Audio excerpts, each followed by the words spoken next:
And what we wanted to plan for today was kind of our reflections, and we wanted to build them around his friendships, his love of teaching and learning, his appreciation of the outdoors, some music. He loved jazz and classical, and depending on time, a limited period of open mic, and then time for food, drink, and talk with each other. Many of you know that Jeff's goal in retirement was to finish his book on the roots of California's constitutional crisis and the present impasse in Sacramento. After his hospitalization in the fall, he was able to continue work on this book until a few weeks before his death. And Dick Walker, a professor from UC Berkeley, who became head of the California Studies Association, committed to Jeff that he would coordinate finishing his book. Jeff was incredibly moved by this offer. Dick is in France right now, but wrote a wonderful column in the California Studies newsletter and asked me to read a little bit from it. The Center for California Studies and the California Studies Association became the touchstone for all of us with a serious interest in what makes the Golden State tick. At Jeff's insistence, California Studies featured an eclectic mix of writers, poets, activists, teachers, and others of a progressive or unconventional bent, a refreshing alternative to standard academic fare.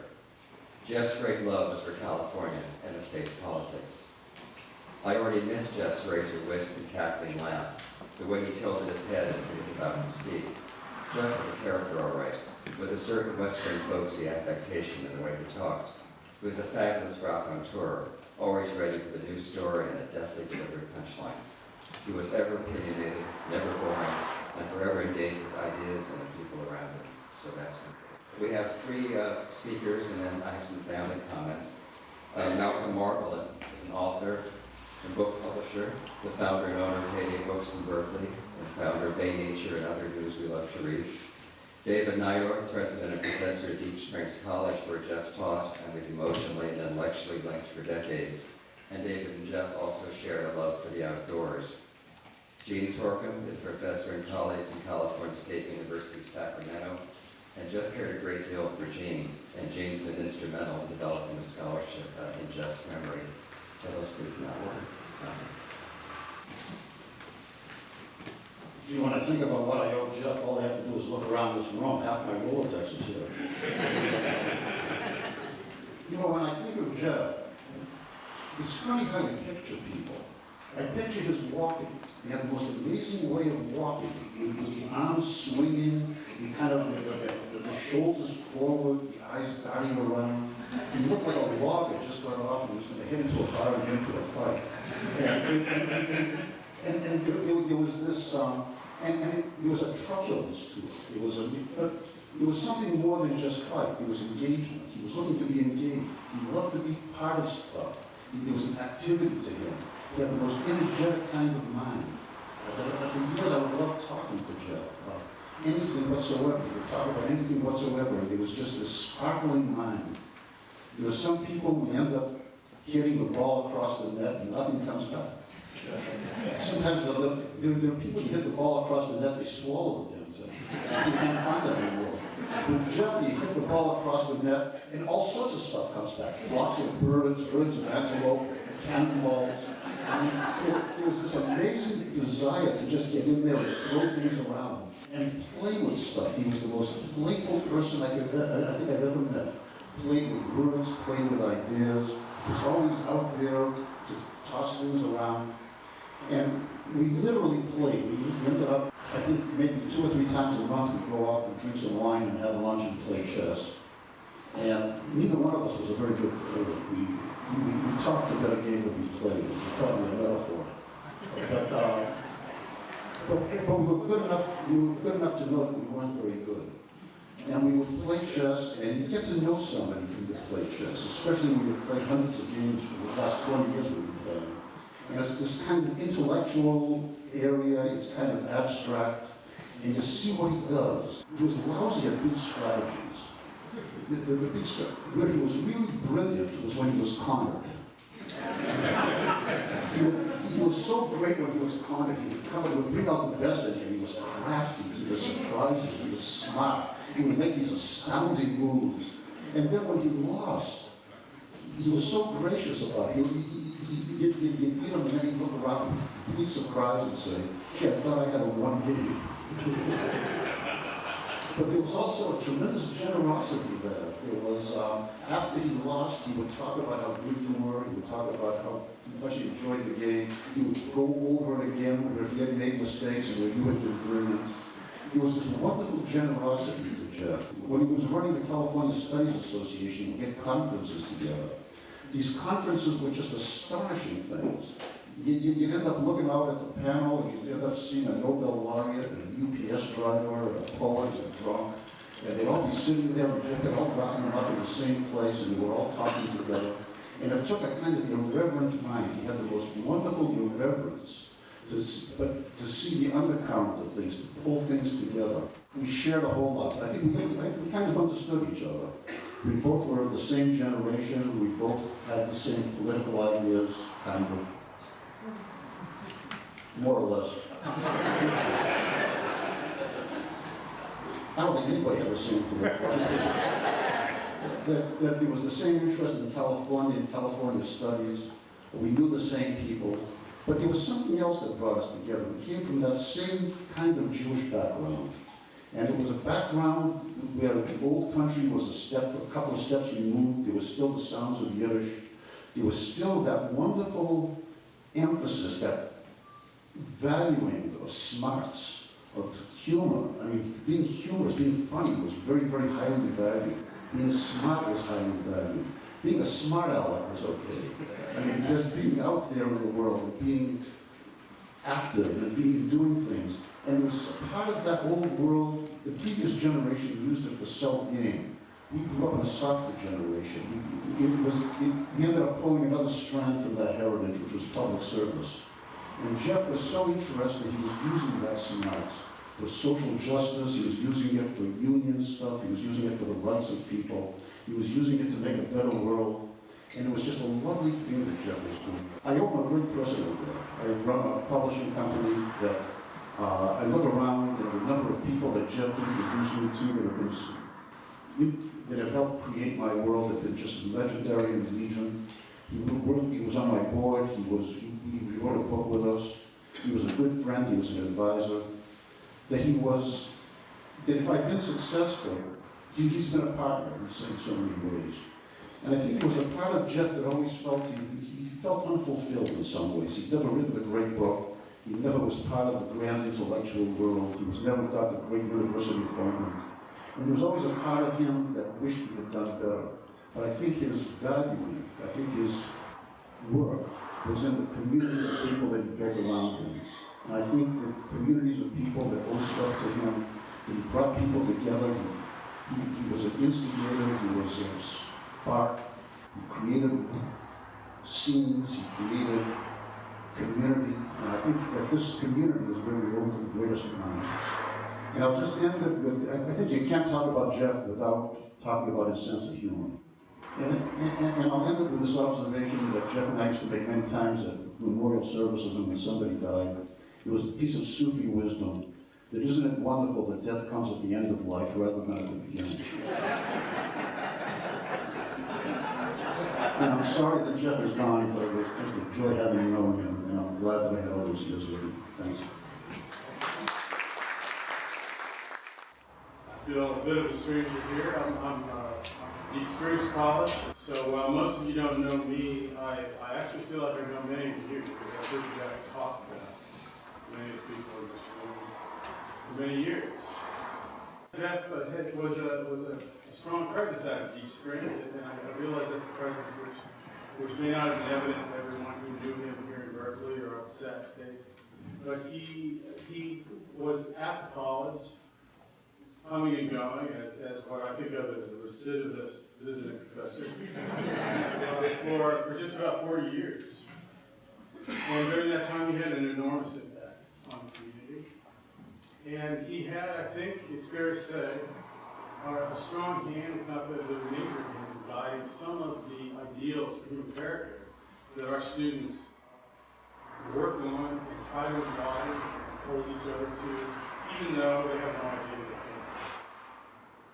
Jeff came out with Jeff Shaw first in 1970, and he taught over the years a number of political theory and interdisciplinary seminars. They all had names like liberty and and community, nature and community, work and community. And Jeff, in fact, got me first out there about 19 years ago, so I've known him that long, and ever since then, we've had, sometimes infrequent, but I think we have contact with Jeff and with Nora, and have certainly therefore heard daily all about their children. So I wish I could get friendship justice. I'd almost rather talk about that, but I'm not sure I have the ability to do that. I certainly don't have the time. And I also don't know nearly enough bad puns in order to do it. So I'm going to do the easy thing instead. I'm going to tell you a little bit about what Jeff represented to his students at Deep Springs College and what he meant to that community. And I realize that will be a little bit different than the way we're talking about him, because I'll be describing the way he was infected with young people who are looking for models of how to be in the world. But I think you'll probably recognize what I have to say. At Deep Springs, the students study the liberal arts. They also work manual labor at a branch half the time, and they are engaged in a rather radically deliberative self-governance project. They talk about and try to govern their own lives in as much of the college as they can. And what that means at Deep Springs is that political theory is a practical science, and it also means that it's often kind of a contact sport. And since I think for Jeff, political theory, which was his academic discipline, was always a practical science also, you can easily imagine what a congenial place that would have been for him. And as for the contact sport part, I can ask you to imagine how many arrogant 18-year-olds come to Deep Springs imagining that communitarians are mushy, soft, fuzzy, compliant individuals until they're in Jeff across the table with the boarding house. Deep Springs is also a small community. We have not very many students, we have kids around, friends around. And so Jeff, I think, very much felt like his family, certainly his grew up there, and that was part of his home, as it is for Montez. And to talk to Jeff about Deep Springs was always to talk to him about Jake, what Jake had done there, what he tried to do. It's hard to imagine, how wonderful it would be to run into a good teacher if you're sick and tired of bad ones. And one of our alumni who's here today, in fact, Paul, wrote to me the other day that when he first met Jeff in 1976, he said that when Jeff and Jack and Hannah Pickett showed up, it was everything changed. He said that there were long conversations deep into the night, that Jeff was always willing to go out on a work field, work with the students at Deep Springs. And then most of all, for him, it was Jeff that fascinated him because he was droll, sarcastic, direct, well-read, but never doctrinaire. He was what he needed, Paul wrote, the requisite breath of fresh air. And of course, on occasion, a wind of correction. He gave me, he said, a dose of training and the conviction that the left was okay, so long as there was a good brain. Now, when I compare this aspect of Deep Springs to the stories that Jeff told me about faculty politics at Sac State, and about his struggles with the statewide union and with the National Faculty Association, it's easy to imagine that Deep Springs was restored. I think for him, it must have been nice to spend a few weeks now and then in a place which is almost a natural aristocracy, where it doesn't matter what your status is in some big system, where you can just be who you are and gain authority in the community by being yourself. I think it must have been nice for him to get out periodically in summertime from what must have been sometimes the dispirited tedium of large-scale institutional studies. But I have to tell you, that's never what Jeff said about it. What he always talked about when he talked about Deep Springs, and he talked about it a lot, was he talked about the students. He talked about the people there, the other people working there, the community, but most of all the students. And he remembered them too. He remembered them for years. Jeff had, it seemed to me, the genuine philosopher's love of gossip. And by that I mean a love of gossip which isn't petty, it isn't self-serving, it's not about one-upsmanship. is just an expression of a sort of wide open wonder and amusement at the astonishing quantity of human beings in the world and the things that they do. And in that respect, talking to Jeff is a little bit like reading Homer. And I mean by that aspect of Homer who, every time he trots some guy out to be killed in a battle by one of the heroes, he has to tell you all about who his parents were. He has to tell you who he married. He married the older daughter of so-and-so, and she was not only the older daughter, but she was the wisest and the best at all the crafts. And so think of what an extraordinary person he must have been. And then Poseidon God did what he used his hand, and they just cut him down and fight over the best of And Jeff always reminded me of that aspect of him.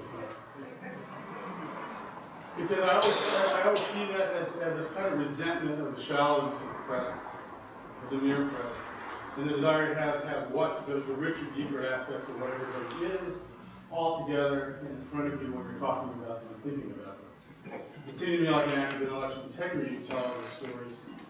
And some people can get tiresome when they do that because they're doing it to control the room.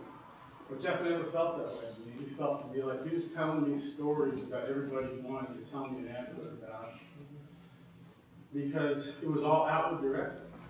Because it was just so fascinating who these people were and how they managed to become something distinct from out of the morass of external determinations which might have trapped them.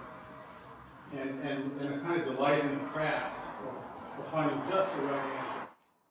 And you can imagine what that was like for students to be around, because it all reflected back onto them in his quite genuine interest. They didn't feel like they had no weight and no substance in the way that they on the earth here. But I do have to say that Jeff was rather unlike Homer in another sense, which is that he didn't really have much attraction that I could tell to tragedy. It seems to me that where Homer is interested in showing you who these people are so that it's all the more poignant when we just get flat. Right? Jeff was what Jeff substituted in my mind for a sense of tragedy was an abiding affection for the dignity of human work. And at Deep Springs, everybody's working all the time. Everybody's trying to develop some grace and some craft. And everybody has the opportunity to shame themselves with the pathetic and hilarious way. All the time. And Jeff's sort of infectious curiosity and enthusiasm for all of those crafts and all those successes and all of those hilarious failures was absolutely infectious. Right? And it alerted people to the unconscious kind of grace and wisdom that was there to be had and appreciated in craftsmanship and work and in the people who did it. And that appreciation for craftsmanship extended to his appreciation for the wilderness. Deep Springs is remote. It's in the desert, it's near the mountains. He always took students into the mountains, hikes in the desert. And he always tried to teach them how to do it right. He didn't just take them out, he wanted to teach them how to do something right with a sense of properness, with the extra effort that it takes to do something with a little bit of integrity and grace.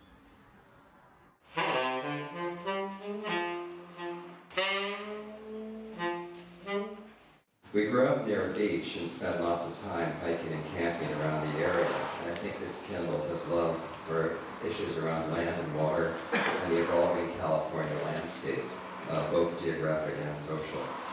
In a recent chapter, he wrote, quote, "I discovered this thread of state life when I was 8 or so, hiking with my cousin through the brush atop Point Loma in San Diego.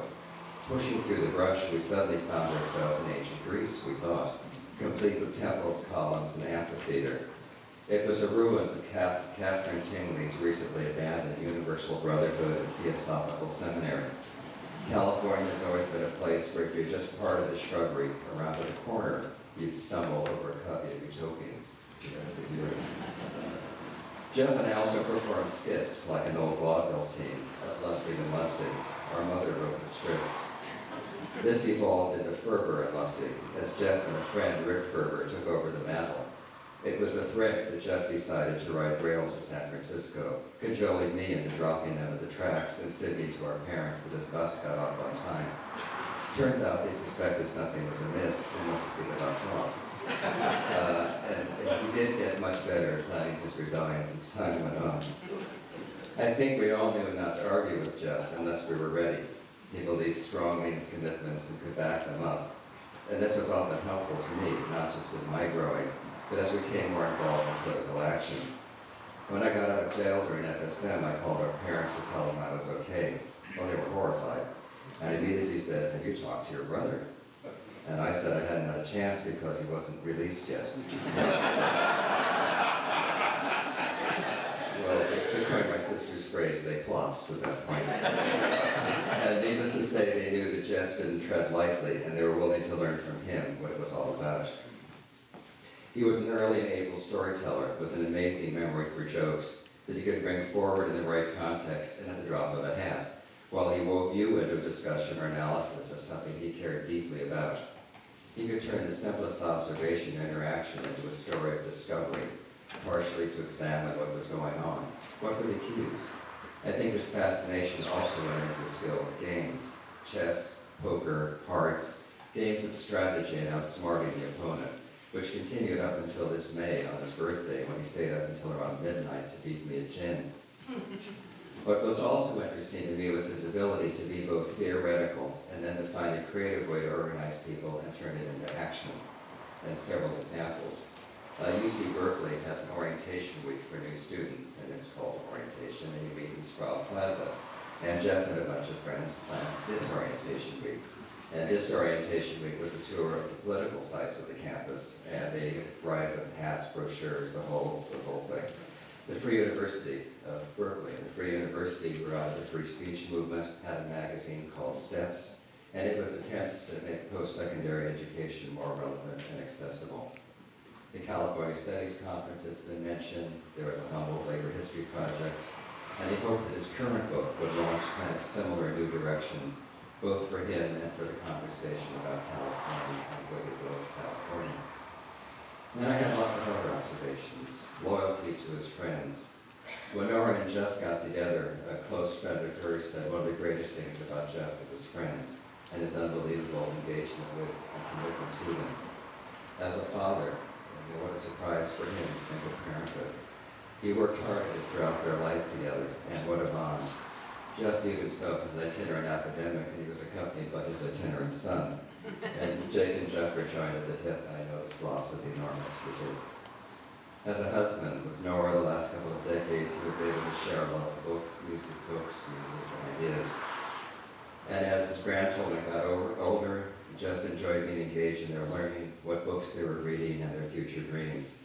One of the things he was saddest about when he was dying was he would not be able to see them transition through college and into adulthood. Well, having mentioned Rick Ferber earlier, who is now a physician and a fantasy writer in New Mexico, I received a terrific remembrance from him yesterday that reflects Jeff in the middle of his college years. It's terrific. Quote, "This is Rick Ferber writing. I'd be there with you, but karma has treated me to the new adventure of Parkinson's disease, and travel is a bit too much of an adventure. I've known Jeff since junior high. I used to hide out at Jeff's house because I thought his parents were so much hipper than mine. We read Mad magazine and listened to cool jazz. We wrote and performed vaudeville comedy sketches, never dreaming how we were dooming ourselves to lives of anachronistic discontent. I fell in adolescent love with his sister and ignored his little brother. And later we reconnected in San Francisco, where we lived with other dreamers in an old fire station, tried our hands at improvisational theater, dared midnight streets and crazed days.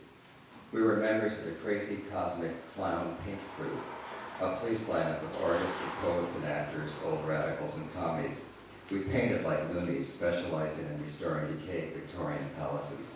We worked out of a disreputable old panel truck with ladders piled on top, a madcap Keystone Cops crew, climbing on teetering scaffolding, slinging ladders around, declaiming poetry and its essential philosophy from rooftops, swilling chocolate milk and valving hostess fruit pies. Mad we were, but we did good work, and after work we drank cheap wine in a clangorous North Beach night with bums who had once gotten drunk with Hemingway and Picasso in Paris. In 1963, Jeff and I hitched and rode boxcars out to Washington, D.C. to hear Martin Luther King talk about his dream. Then we hitched up to New York to the Bowery Theater and write passionate street poetry and chase women. We lived in cheap hotels and also expensive hotels, which we burned for the bills. And sometimes we slept in bus stations and parks, and we argued about Marxism on Fifth Avenue, discussed French absurdist theater on Broadway, and we watched out for the ghosts of Jack Kerouac and Allen Ginsberg, which was odd because they were still alive. We visited Steve up in Evanston, got drunk in Chicago, and went to hear an unknown folk singer named Bob Dylan. We were young intellectual revolutionaries, reveling in our prowess at youth and infallibility. What did we know then of death? Then came many years wherein we seemed to settle down, like motorboats tied to piers. Jeff in Berkeley, me in New Mexico. We saw little of each other during those decades, but when we did get together, we could always see past the balding guys to the happy beatniks beneath. I never saw Jeff while he was ill, but I talked on the phone with him a couple of times, and he sounded the same as ever. Smart aleck voice, as if he had come from Brooklyn. Infectious laugh, a cross between a chuckle and a giggle and a guffaw. Well, Jeff, that's my story, and I'm sticking to it. You'll always be part of me. I'm sure I got some stuff wrong, or made some things up, but you're the historian. I'm the fictioneer. Anyway, it's been a good run for a couple of would-be law veterans, and a guy couldn't ask for a better or more interesting friend than you. I wouldn't trade our travels, our time together for anything. Listen, I hear your music cue now. Love Rick. It's great. So that is the music cue. And Jeff loved jazz, and he also loved the music of my son Janos. So I was thinking it would be pretty easy to put together a song because I always enjoyed playing for Jeff, definitely. Like actually my grandmother as well, Jeff's mother, Jane. Both of them were really fond of music, and you could tell when someone's really fond of music and play music because it's a lot easier to play. You know, definitely.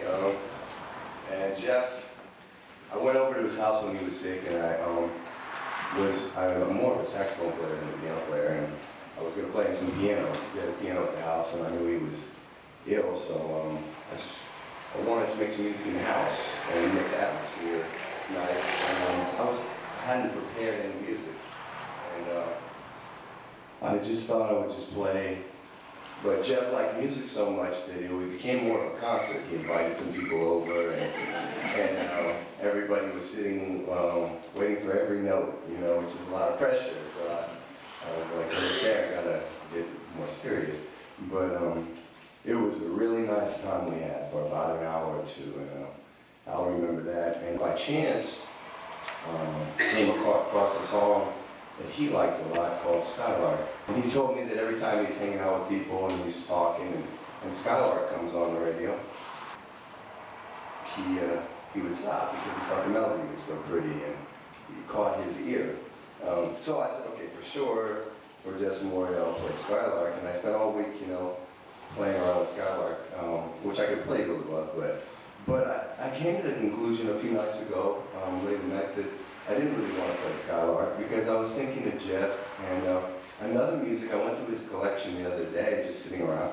It has so much blues music, and I started to think that Jeff's personality is a little more like blues music to me. You know, like a slow blues or something, because you tell a story. When you're playing blues, you tell a real story. And there's little quirks. You set up your punchlines, like Jeff would set up his jokes, you know. And there's a lot of oral history in blues. Blues just goes back 100 years, 110 years maybe, and maybe before that. And it's oral tradition. There's a lot of history, and Jeff's just such a historian, you know. And so I was sitting around late at night, and I kind of wrote a little blues, and tried to capture a little of Jeff, and I don't know if it's a good song or a bad song, it's just what I felt like playing. So I'll just play a little of that, and it'll probably sound all right without the microphone.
And we have a number of people who would like to make some comments, and if we have time, we'll have some open mic time also. Doug Lummis, Frank Forbicky, Mimi Gregg, Dick Garland, Mark Brown, Wes Riley, and a letter from Paul Brennan from Ireland. And in that order, and then we'll see where it goes from there. It couldn't last.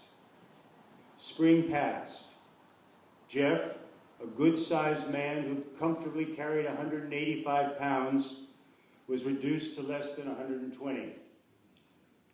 No longer clear-headed, he died in early summer in a fog, comforted by his wife Nora, his brother Steve, and his son Jake. Like Proust, he called for his manuscript on his deathbed.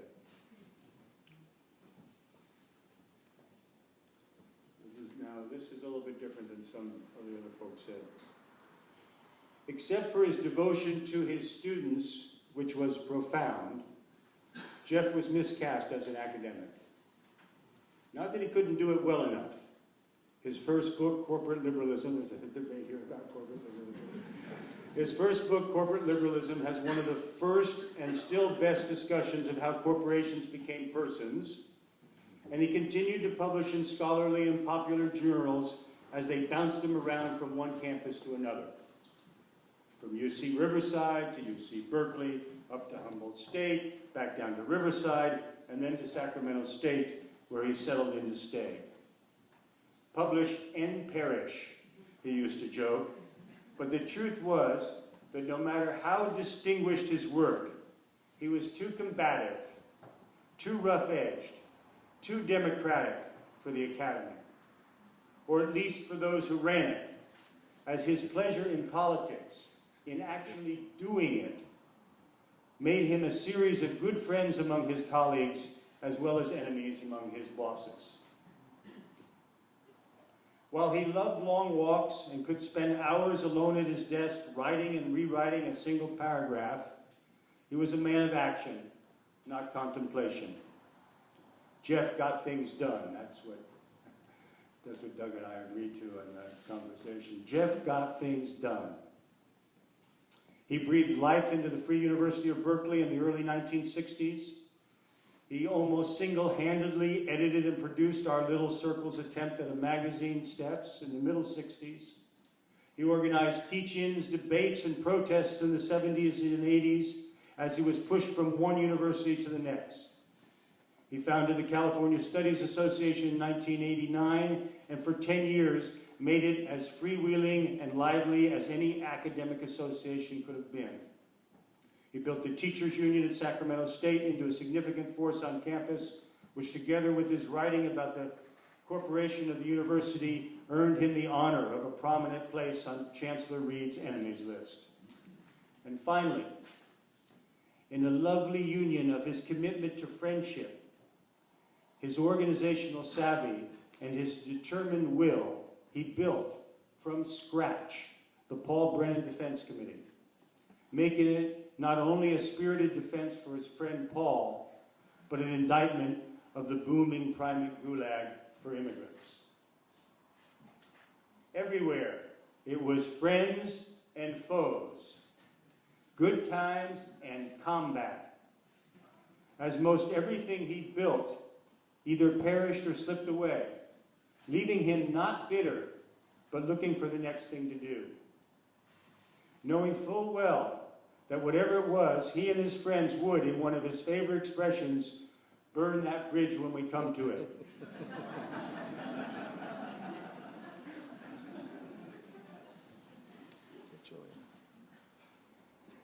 He was at his intellectual best when those he loved were going astray. Most clearly California and the left. Some of his academic writing could be ponderous, as he tried to mash thought upon thought into a single sentence, as if he were a truck driver trying to back a full 40-foot trailer into a too narrow space. But he talked straight to the left. Most memorable was his 1977 essay on contemporary U.S. Leninism, when he when he decried the then faddish attempt at party building, and famously, well, famous among a few people, when famously he chided the new communist movement for Neoplatonism.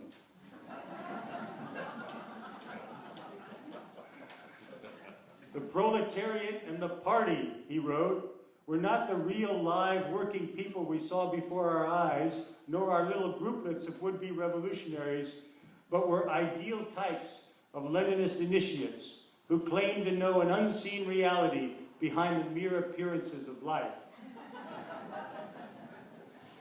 The only response then and now was and is touché. Last week, it wasn't last week, I wrote this, the time is, it was a few months ago. I drove up to Berkeley to visit Nora and tell her that I hadn't been able to write this remembrance and I didn't know if I could.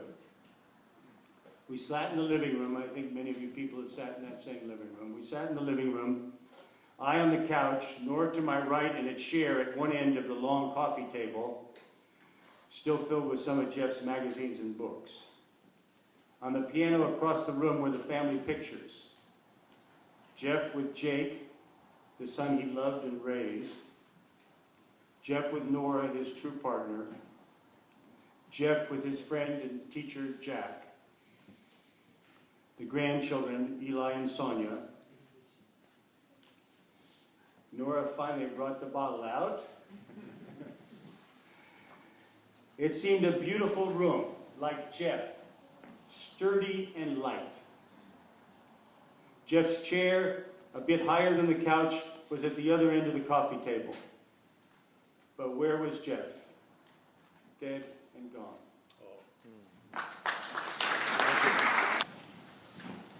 I didn't really get to know Jeff until he entered the government department at Sac State in the late 80s.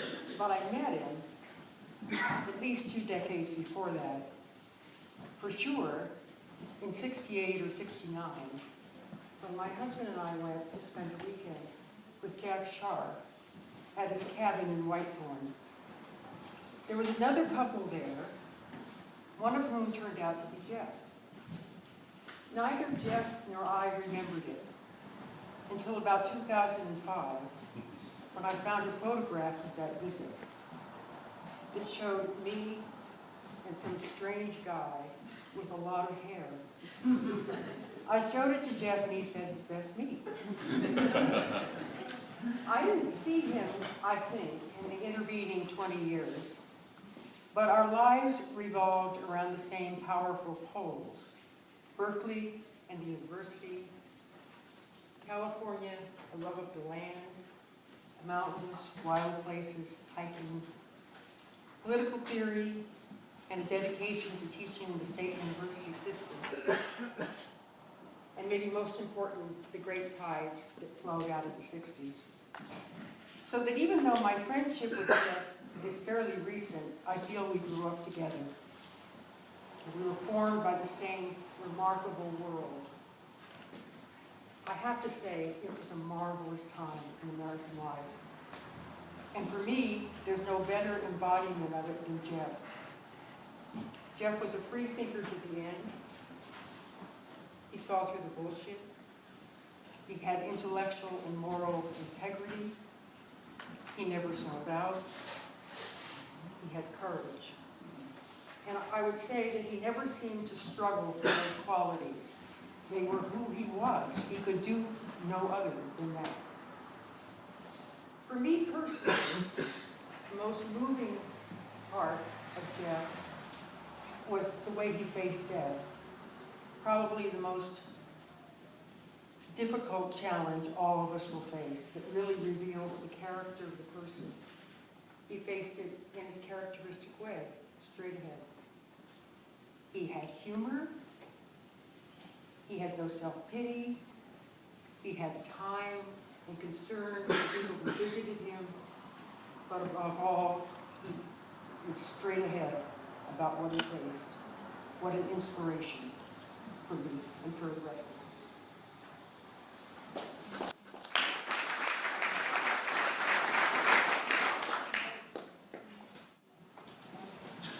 Steve has asked me to speak about Jeff's role in the California Faculty Association, the union that he was such an important part of. Jeff and I were friends for decades, but we became comrades in arms when he was chapter president of the faculty union at Sac State, and I had the same post at Sonoma State. We both campaigned to replace the leadership of the union, the California Faculty Association, with a progressive slate of officers whom we hoped would provide the leadership to fight the erosion of state political and financial support for public higher education, particularly in the California State University system.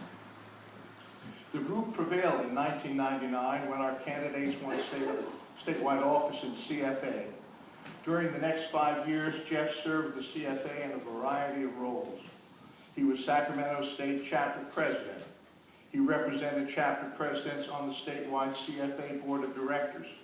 He was elected Secretary of the California Faculty Association, and he was selected as its representative to the American Association of University Professors Collective Bargaining Congress. In addition to his scholarly work in political theory and in California studies, Jeff was an active and articulate spokesperson for the political independence of the Academy. He wrote articles about the growing influence of corporate money in university affairs in publications of CFA, the American Association of University Professors, and the National Education Association. He was alarmed by the so-called public-private partnerships and academic settings which he viewed as a stealth takeover of the public university by corporate interests. Jeff did this while at the same time functioning as a key person in the leadership of CFA. I think it's fair to say that he was unique in CFA, publicly engaged in the nuts and bolts of the politics in the union, and at the same time writing about the larger issues for a wider audience within academia. Recalling his days as a free speech movement activist, as we know he was arrested in the famous Sproul Hole bust, Jeff wrote critically of the work of Clark Kerr and his idea of the multiversity, when at the time of his death, Kerr was being hailed as a visionary university president. He argued that Kerr had provided a rationale 50 years ago for the transformation of the liberal arts university into a handmaiden of corporatism. Jeff was no newcomer to this discussion, as we know. His first book, Corporate Liberalism, was an analytic history of the development in the United States of this particular ideological stance. He considers Kerr's construction to be firmly in that tradition. Jeff wanted CFA to be a leader in the effort to preserve the integrity of higher education, and he argued forcefully in the union for an allocation of money and personnel resources to carry on this larger struggle. As Jeff came to political maturity in the New Left of the 60s, he was very much his own person in politics. He chose the role he wanted to play, the one he felt best suited his temperament and abilities, and he would play no other. Jeff's personal style and political discourse was uncompromising, sharp in critique, and impatient with what he considered sloppy thinking or careless use of language. He was admired by many, but he was not above the cutting remark or dismissive observation, a characteristic that could get him into difficulties. As his poker buddies will attest, Jeff did not easily resist the temptation for a risque comment, one that would surely not meet the standards of second-wave feminism, but which would likely pass the more nuanced standard of the third.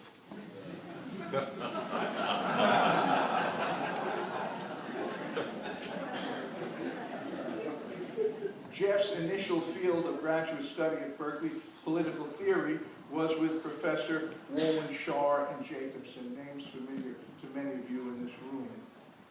As good an example of the organic intellectual that there is, Jeff's interest in political theory found its concrete expression in a wide variety of political causes. He always had a general interest in what it takes to organize people for collective political action. But his specific interest was in union organizing. In CFA, he was part of a continuing discussion which distinguished organizing from mobilizing.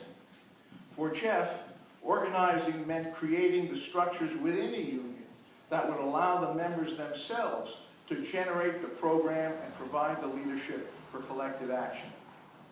He contrasted this model with one in which a union is in effect directed by permanent paid staff. The leadership is rotated among a few self-selected persons, and the membership is mobilized from time to time, given t-shirts, buttons, balloons, and banners to appear at public demonstrations designed to showcase the union's power. It should come as no surprise then that Jeff, although very weak, assisted by Jake, made a Herculean effort to be present at a recent discussion held at ILWU headquarters in San Francisco of his friend Frank Barticky's recent book, the Frank whom you heard so eloquently discuss his relationship with Jeff.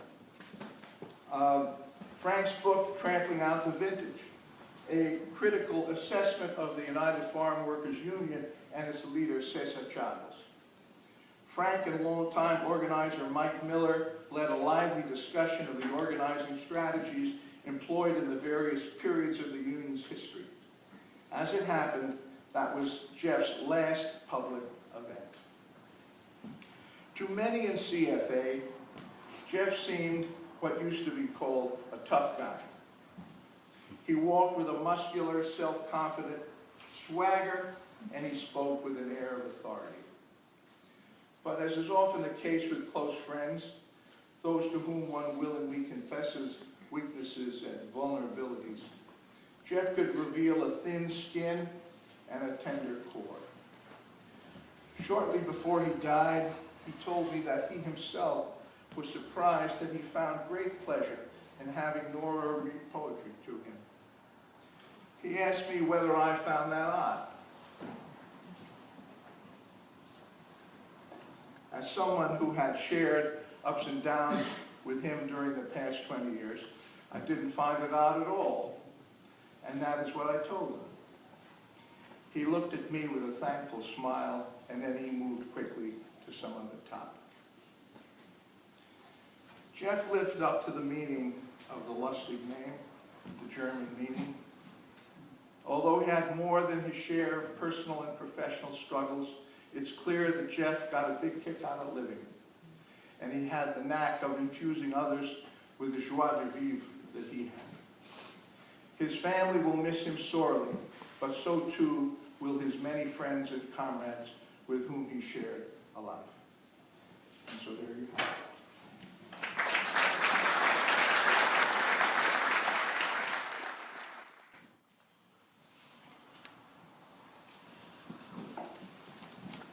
I first met Jeff 15 years ago at a California Studies Association conference, and we then met for coffee a couple weeks afterwards, and he generously agreed to read a chapter of mine from my dissertation that I was working on at the time, living in Berkeley. And we had the first of many wonderful conversations, batting back and forth between Machiavelli and Rousseau and current politics. Toward the end of the conversation, he told me about a new political journal he was working with some others to get started, and asked me if I'd like to be involved. And then he leaned forward and said, "Don't tell anyone about this just yet. Loose lips sink ships." And I thought, here is someone who's not your regular academic professor.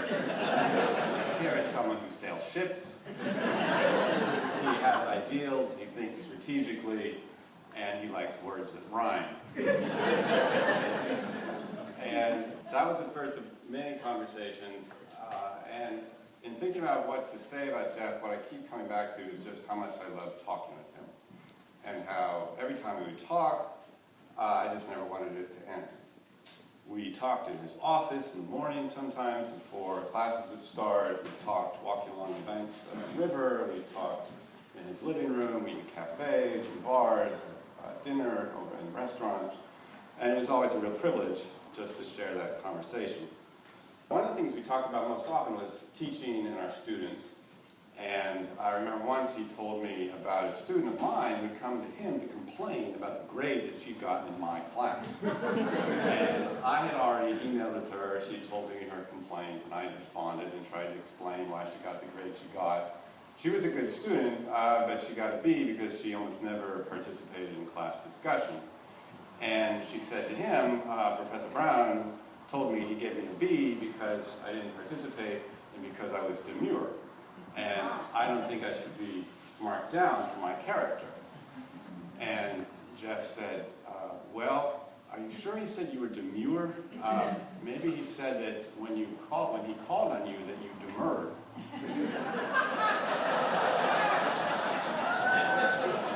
She said, what does that mean?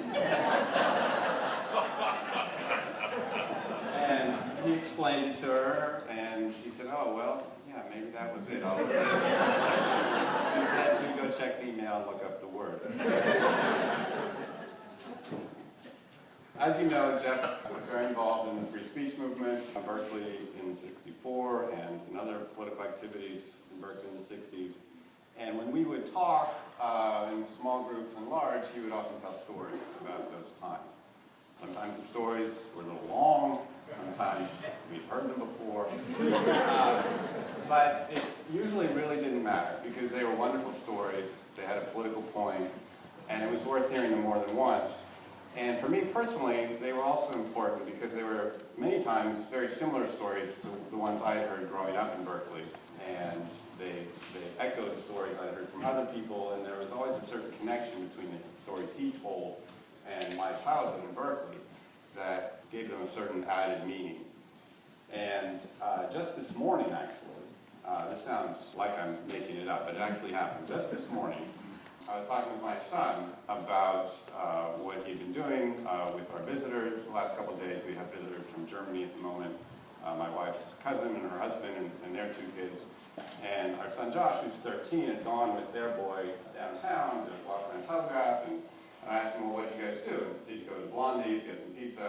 And he said, yeah, we did. And we stopped at the mural on Hayes Street. And I explained to him about the pictures. Enough said. I miss Jeff terribly, but I'm going to end with the way he ended his emails to me, onward.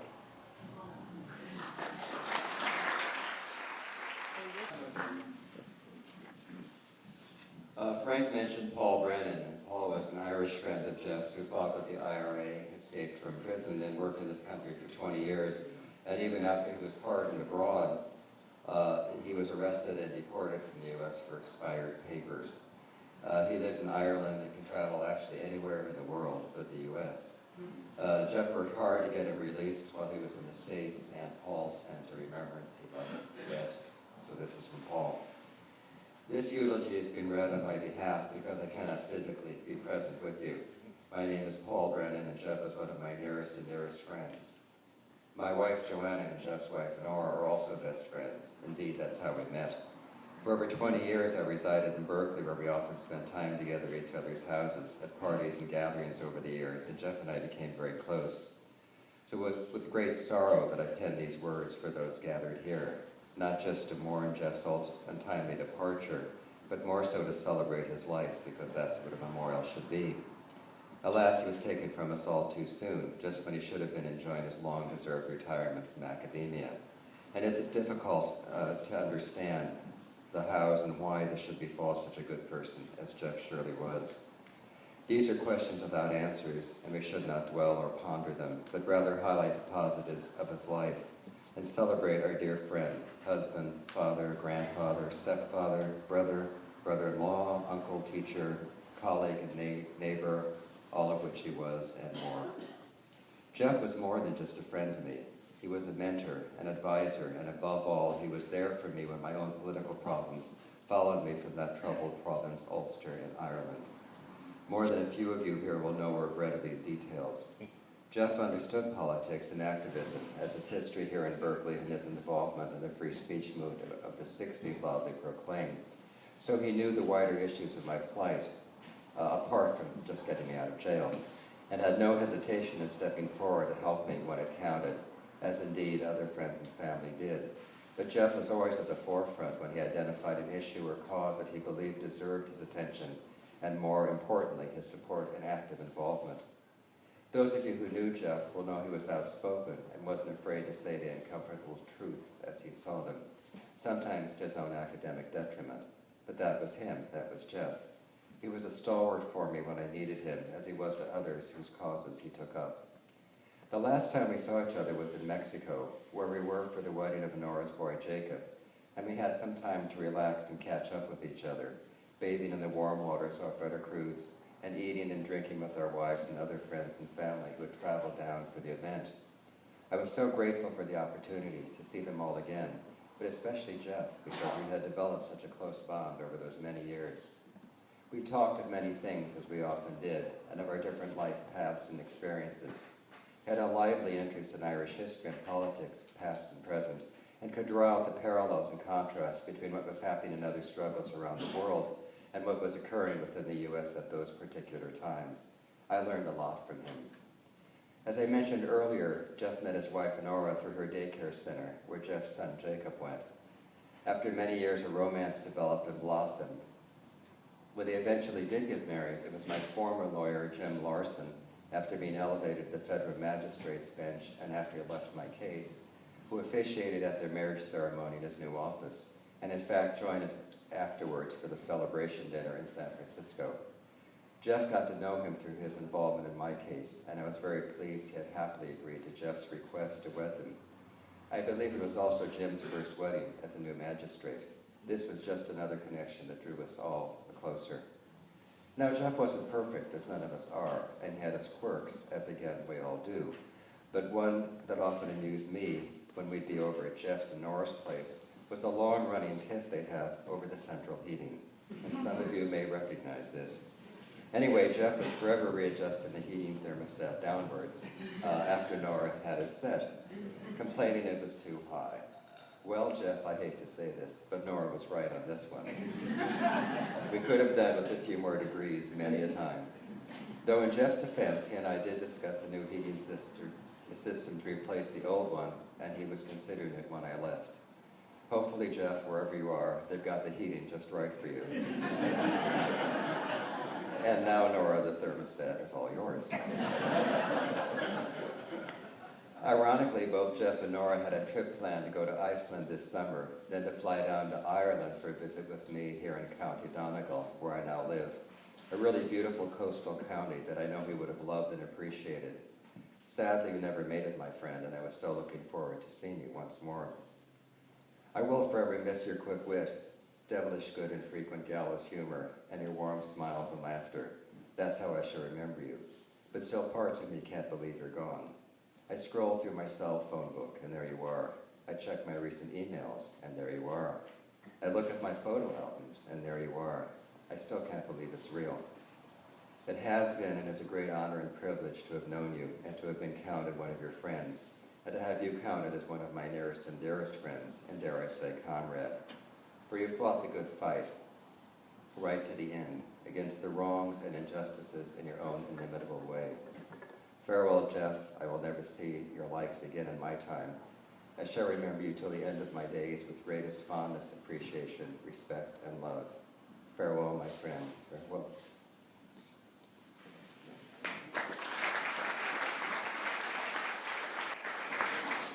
We have some time for a few comments from the floor. If there's anybody that wants to speak. Yes. I have the sense that I can contribute a tiny sliver here within this amazing, context.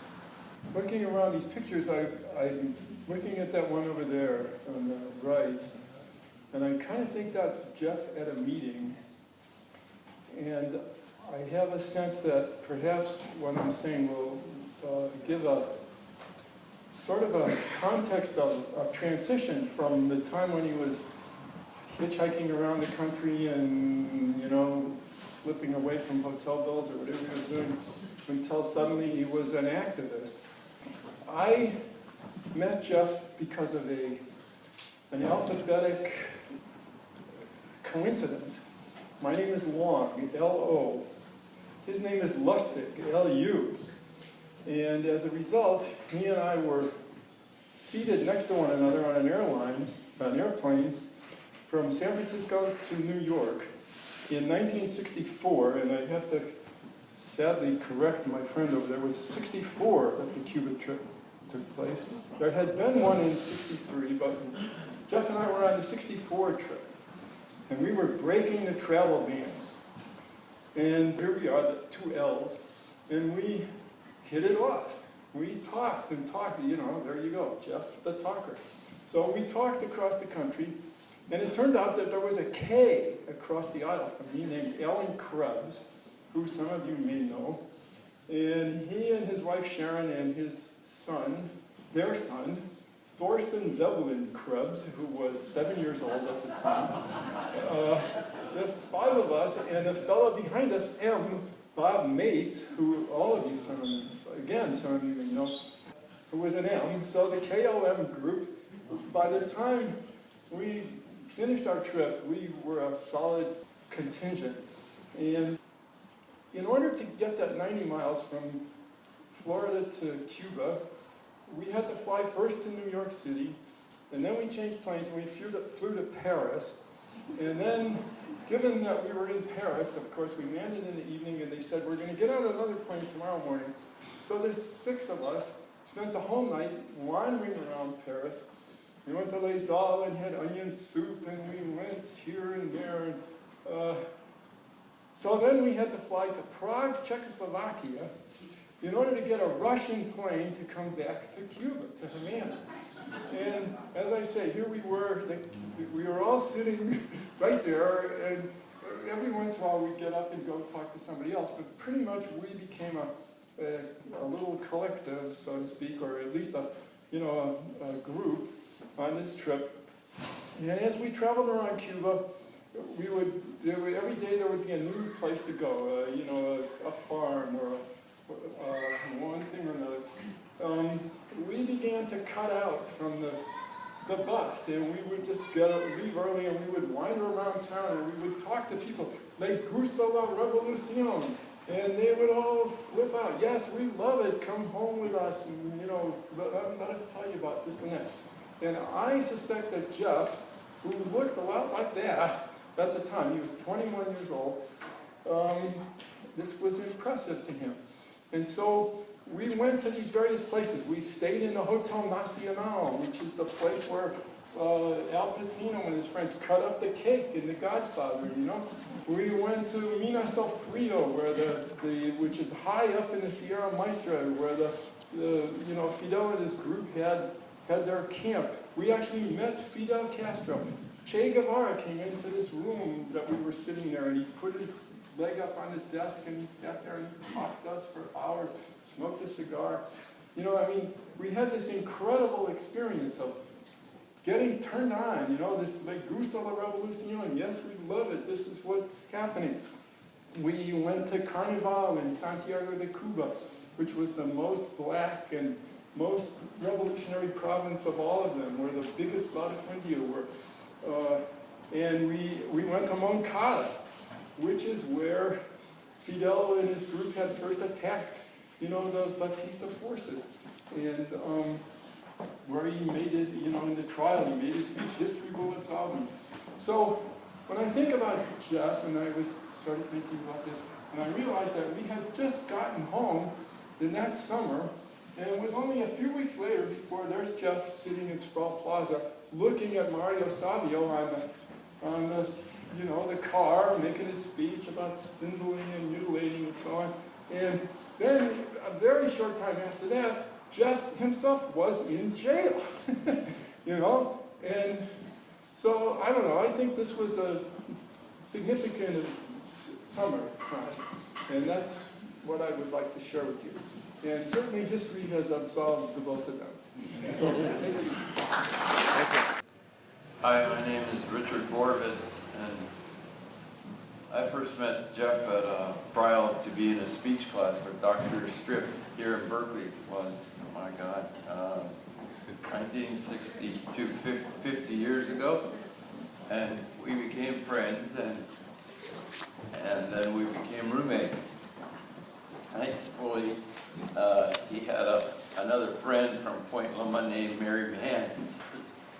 in my life all these years.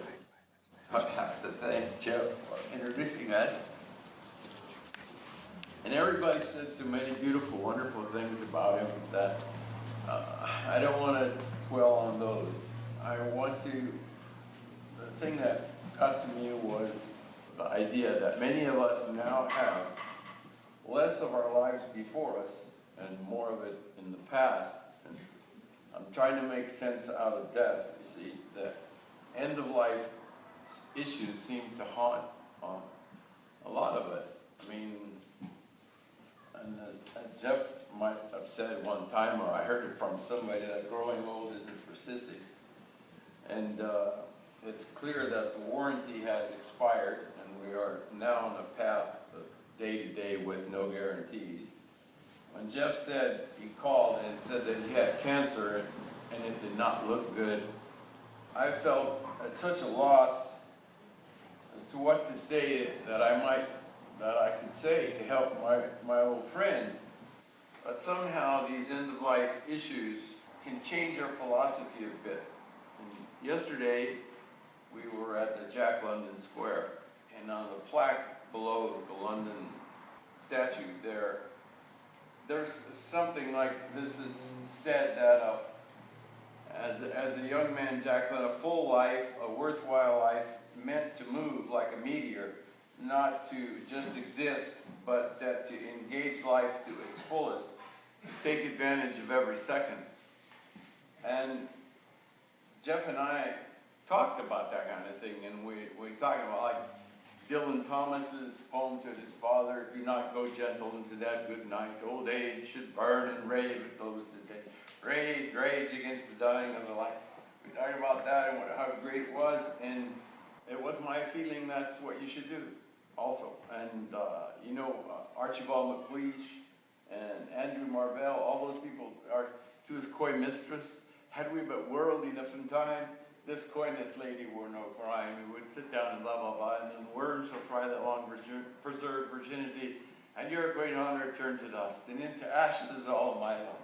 And now, therefore, while thy youthful hue sits on thy skin like morning dew, while thy willing soul transpires at every pore with instant fire, now let us board us, blah, blah, blah, blah, blah, blah, blah, all this.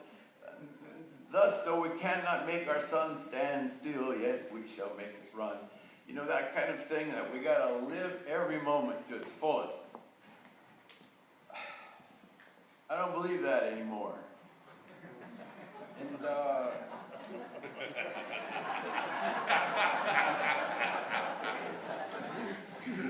in essence, I think now, what would I say now that it's too late?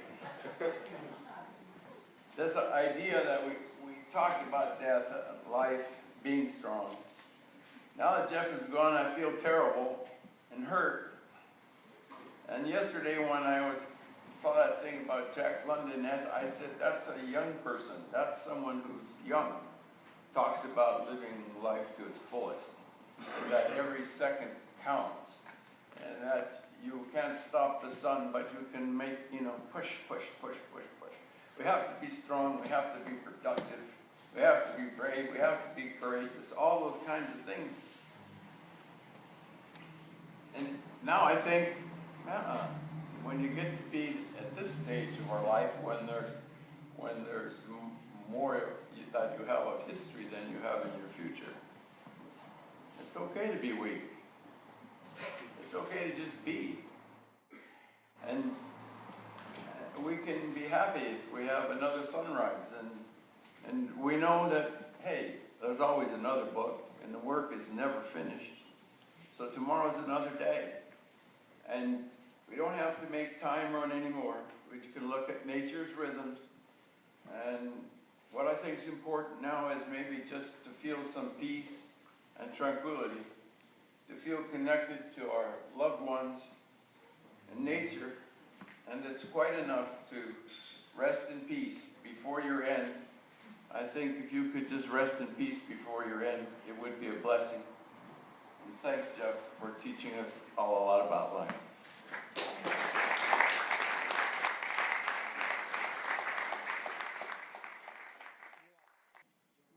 I'll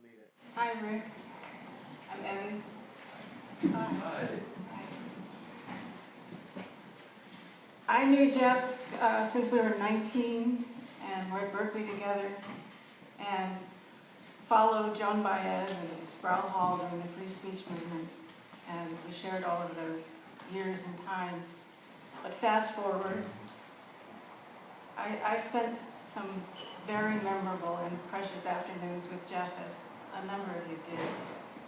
And one afternoon, in his last weeks, I brought him Bob Haas's poems. This is timely because we are turning to poetry. I brought him a book of Bob Haas's poems, and he was so pleased. And he said to me that all my life I've read political theory, economics, political science, and now all I want to read is poetry. So that afternoon we read each other poems from Haas and from Wallace Stevens.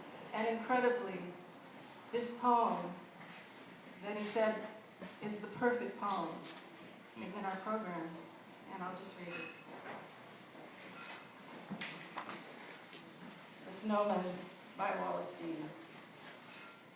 One must have a mind of winter to regard the frost and the boughs of the pine trees crusted with snow, and have been cold a long time to behold the junipers shagged with ice, the spruces rough in the distant glitter of the January sun, and not to think of any misery in the sound of the wind, in the sound of a few leaves, which is the sound of the land full of the same wind that is blowing in the same bare place, for the listener who listens in the snow, and nothing himself beholds nothing that is not there and nothing that is.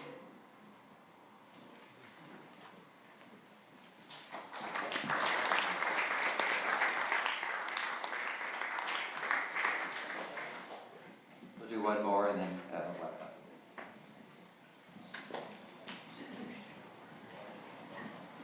My name is Jackie Goldberg. I came up from Los Angeles this morning because Mike Cogan couldn't make it. He wanted me to bring condolences to the family. Because my brother Art couldn't make it. He wanted me to bring condolences to the family. And Steve DeCanio and a bunch of us. We all kind of grew up together on Berkeley together. But I got to know Jeff again. I was lucky. Because when I was unelected official in Sacramento, 6 dreadful years of my life, Steve was in Sacramento. We'd have dinner. We'd talk about our sons. My son was not too much different in age than his. And we would compare notes and worry about them and hope that everything worked out well for them. And it has. And it has. He loved you so. He loved your family so. And that's really mostly what we talked about. We tried to talk about politics, but we really couldn't. We had too many years of history, and we had to talk about family. And I just wanted to come and say that he meant a great deal to a great number of people who could not be here today. And I wanted to just represent them and giving our condolences to the family.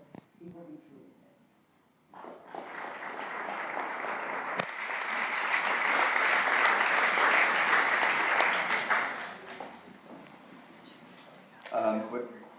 we need time to share and meet each other a little bit, so we'd like to end this with the Kaddish with Jeff's grandchildren, Sonia and Eli. Hello, everybody. Thank you for coming. As Steve introduced us, we're Sonia and Eli Lustig, Jeff's grandchildren. We're going to recite the Mourner's Kaddish. And just as I said, it is a prayer that is recited and not chanted or sung because of the times at which it's necessary. So feel free to read along or recite along with us. Thank you. Yikra yikadash shmei rabach ve'alma divra pirotei ve'amlik malhutei ve'chayekon u'yomekon u'chaye ve'chol beit Yisrael va'agala u'vizman kariv v'maru amen. Yehei shmei rabah m'borach la'alam u'almei almaya. Yitbarach Yishtabach, Viet Pa'ar, Viet Ramam, Viet Naseh, Viet Tadar, Viet Taleh, Viet Talal, Shmeda Kudashah, Barichu. Le'ela min ko birchata v'shirata, tushbechata v'nechamata, damiran be'alma b'maru. Amen. Yehi shlama rabba min shamayim, ve'achim aleinu ve'al Yisrael, b'maru. Amen. O say shalom b'mromav, Huya say shalom aleinu, ve'al Yisrael, b'maru.